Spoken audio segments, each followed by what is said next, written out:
This is Abe Friedtanzer from Awards Buzz. How are you all doing today? Hi, Yeah, Abe. great. How are Good. you? How are you? Good, it's nice to meet you. I've enjoyed watching this show, and I'm curious to hear how each of you became part of it. Yeah.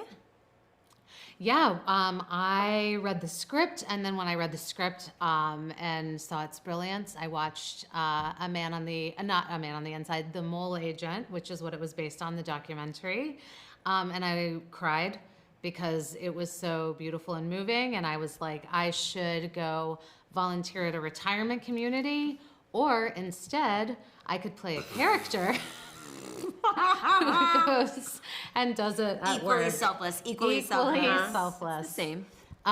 Yeah, and then I was excited to get to do a chemistry read with Ted, and I happened to be going for a hike with my friend Rhea Perlman that day, so I was like, hey, you know this guy Ted Danson, you want to give him a call and tell him that me? So she did that for me, and then I did a chemistry read with Ted, and I mean, the man's a dream. So yeah, that was how I came in. Yeah.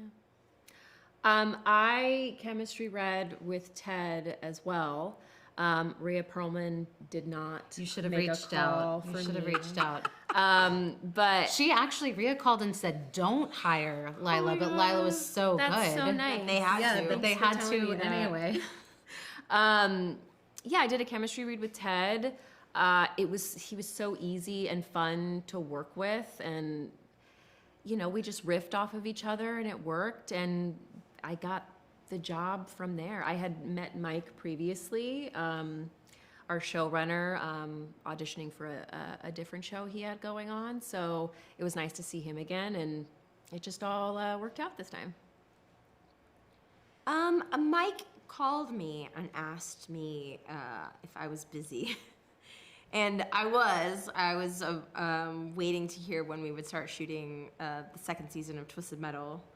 And he told me about the show. He told me about the role of Dee Dee and how he felt like it was this role that he kept seeing me in, which was really incredibly flattering to me because it's not something that I think most people that have seen my work on television would have guessed that I would play. Mike was I think one of the things that is really special about him is that he sees actors for our abilities and not just the things that we've already done. He sees like beyond what is possible, which makes us in turn feel like that is possible for our own abilities as well. Yeah, and we get to show up as a whole person and not just like Yeah, a caricature. an artist, Yeah. a real artist, and I think that's because he too is a real artist. Yeah. So when he talked to me about the role, I just thought it was such a beautiful, beautiful role, and to my other showrunners' credit, MJ Smith, Mike and MJ talked, and the timing just worked out, and I was really, really grateful that I could be a part of it. I'm grateful I did you're note a in part of it. Me too. I did note in talking to Mike that he uses a lot of actors again, and Ted I think is a very natural fit for this role. But similarly, I'm not sure that I would have seen Dee Dee as the right fit for you, given playing Rosa, etc. Yeah. And it's nice to see, especially that we do get a little bit of snark later on in the season from her, which will let audiences Yeah. discover. So I also am intrigued by, I think a lot of people will come to this show because of Ted and Mike, and then some people will come because of the mole agent. And I don't think those are the same people at all, the people who watch foreign language documentaries and who watch, Parks and Rec and other shows. But I do think this is, especially for Mike, a bit of a gentler show than a lot of what he's done before. Do you feel that also? I think there's an element of gentleness in this for sure. There's I think one of the things that Mike explores a lot in his work is humanity and what it means to be a human and what it means to be a good human, an ethical human, someone that can, wakes up and goes to bed and goes, I did a good job today trying to be a human. This is just another version of that story for Mike Schur, explored in a totally different setting, totally different way. It's a lot, I think, the pace is something that's earned I feel. I think a lot of times comedy has to be really fast, but our comedy earns its pace and earns its timing, and I think that that's like really, the payoff is really, really good. When the jokes land, they're really, Agreed. Like they You know what I just mean? sort They of feel come out of you and you're good. like, whoa, Yummy. that was a good, yeah. yummy, yummy, yummy. Yeah. And then all of a sudden you're like, I'm sorry, can someone pass the Kleenex? Why am I crying? Yeah. Like, now suddenly I'm crying. Yeah, it's But great. that's what's so nice. It's so cathartic. It's funny, and all I want to watch right now are like delightful comedies. That's what is feeling right for me, and it's so nice that I get to do that and also have a good cry, because crying's great. It's and great. We need to be doing it. You know, and not for nothing, this is a very difficult tone to master. I mean, the thing that is difficult about this is it looks very easy. Yeah. Towing this line between comedy and drama and really like actually towing it like fart joke style slash, you know, tear in your eye the next minute. I mean, that's a very difficult line to tightrope walk on. Ted Danson does it incredibly well. He's been doing it well since he started doing it. We're merely just like following in his footsteps on this, but it is an incredibly difficult art to master.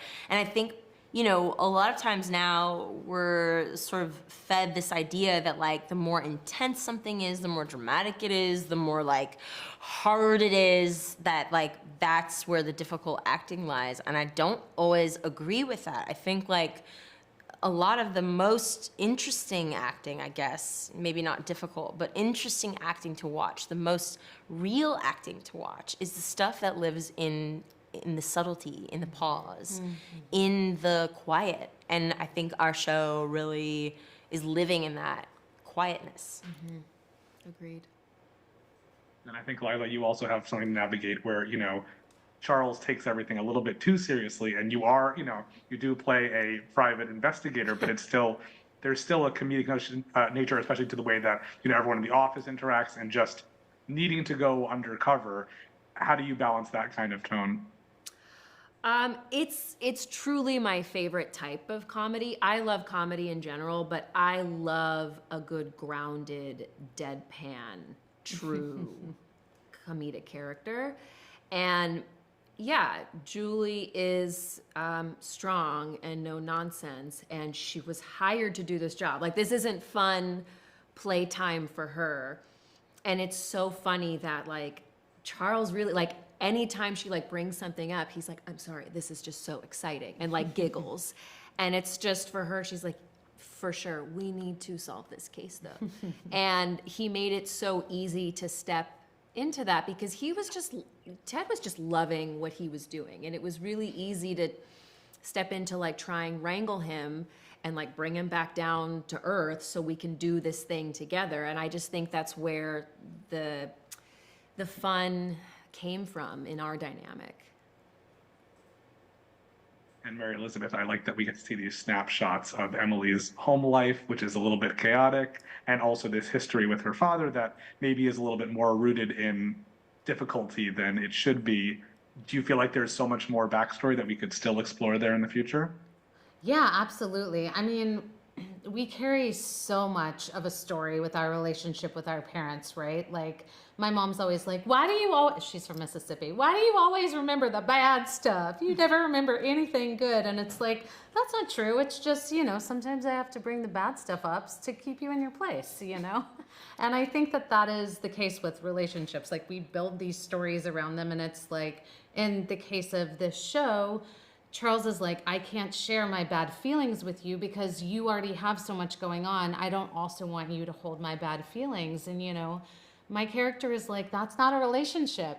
A relationship shares those kind of things. And he doesn't have his partner anymore. His wife, my mom, passed away. And so now this triangle that we had is just like a straight line. And we have to figure out how these two ends can still balance and connect. And you know, my character is part of this, as it's called, sandwich generation, right? Sandwich between taking care of these teenage kids who are crazy rowdy, and also my home life and my partner and my job, and then also my aging father who seems lonely and sad and is living in this small world. So it was such a beautiful way to get to explore really deep and hard things in this incredible optimistic bubble that Mike created as this show.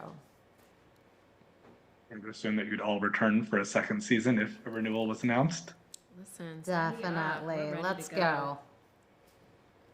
Well, I watched the season relatively rapidly because I wanted to finish in time for, our conversation. Do you think people should binge it, or is it better to try to space it out? I'd say pace it out. Give yourself some time to let it sit with you. It's not a like num num num num num num num popcorn kind of a show. I feel like it's more of a if you let the themes go inside of you, you're gonna maybe find some things out about yourself. I disagree. I think people should. We might. I think people should do both. I think it is so bingeable because it's so easy to watch, and I think do that once and then go back and start over and then really take in the juiciness of all of it. I can see it being something that people put on as a comfort show. Globally, the show will drop everywhere on November 21st. In the United States, that kind of lines right up with the beginning of our holiday season. For us, Thanksgiving will be right around that time, the week after. And that's a time when a lot of families are lucky enough to be able to be together, and kids are out of school, and maybe you're lucky enough to have people around you, extended family, maybe grandparents, cousins, aunts, uncles. I do think that families struggle now to find something that everybody can watch together, because tonally, not a lot of things can sort of hit that ground where everyone feels okay watching it together. And this is a show that everybody can watch together, and I encourage people to watch it together, just because I do think the ride of the show is so much about looking around you and seeing that the people that maybe you've known since you were a baby maybe have more to offer you than you thought. Meaning they were a real person before you were born. They had the hopes and dreams before you, and just You ruined them. You know what I mean? Also, I look at my kid and I'm I hope that someday you see that I am not just your mom. I'm all these other things too. I remember discovering that about my mom. Some being yeah, because my ex-boyfriend, blah blah blah, and me being I'm sorry. Excuse You me? had a boyfriend? You had a life? Or when other people are your mom is so charming, and I'm my mom is charming? Yes. She is. Yes. She truly is, I'm hopeful that at least for US audiences that they are able to watch it. It is such a multi-generational show. I hope people are able to watch it that way too. Well, this is Awards Buzz, so I always like to ask the people I'm talking to what you've seen recently that a show or a performance that you find particularly awards worthy. Oh, wow. Maybe a great Thanksgiving watching recommendation once you've finished Man on the Inside. Yes, I just saw Sean Baker's new film, which starts with an A, but I'm having a hard time remembering her name. Honora. Yes.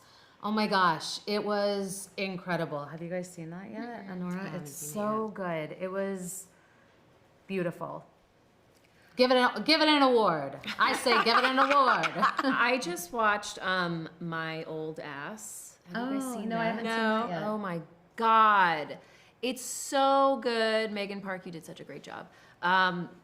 It's so simple and hits you and is so funny, and you will sob your face off. But in the kind of like our show, really lovely, and you want to watch it, and it's really cathartic and moving, and beautiful, beautiful movie. Give it an award. Give it an award.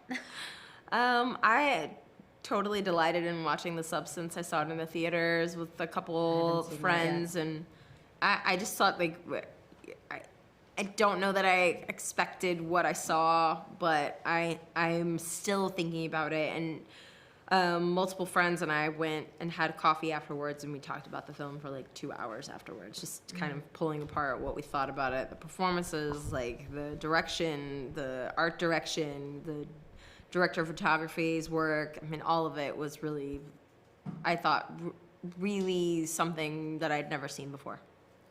Given an award. These are 3 phenomenal choices. Thank you all so much. It was a pleasure to meet you. Thank you. Nice to So meet nice to you.